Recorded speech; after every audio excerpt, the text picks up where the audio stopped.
আমি বাঁচতে চাই। যে খামের ভিতরে যদ্দূর পারছি। আসসালামু আলাইকুম। তো প্রথমে হচ্ছে আমি বলে নিই আমার একটু লেট হয়েছে, দেরি হয়েছে আসতে।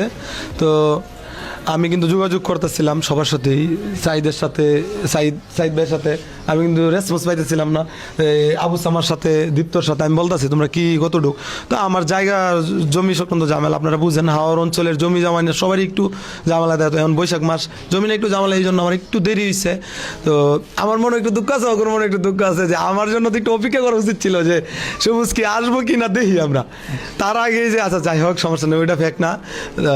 আপনারা দেখছেন আমি আমার ব্যক্তিগত মানে আমার হালাল ইনকাম থেকে আমি যদ্দূর পারছি, এই যে খামের ভিতরে যদ্দূর পারছি, তো আমি এটা সাইদ ভাইয়ের কাছে দিলাম। তো আমরা এক টাইমে কিন্তু 21 সাল 22 সালের দিকে নাসিদ ভাই আমরা একসাথে অনেক ভিডিও টিডিও করতাম।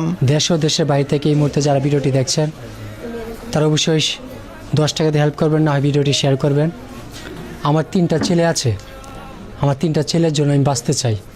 আমার 5টা বোন আছে, আমি সেই বোনের জন্য বাঁচতে চাই। আপনারা জানেন আমার লিভার ক্যান্সার। এ দেশে হাজার হাজার কন্টেন্ট ক্রিয়েটর আছে, আমি নিজেও একজন কন্টেন্ট ক্রিয়েটর। তাই আমি স্বপ্ন দেখি, আমি আমার ভাইদেরকে নিয়ে আমি স্বপ্ন দেখি এই ভাইগুলো যদি আমার পাশে দাঁড়ায় তাহলে হয়তো আমার চিকিৎসা হয়ে যাবে। হ্যাঁ, ইতিমধ্যে সবাই কিন্তু সাড়া দিচ্ছে। আপনারা যারা এখনও চুপ করে আছেন সবাই আমার পাশে দাঁড়ান, এতটুকুই বলবো। আমি বাঁচতে চাই।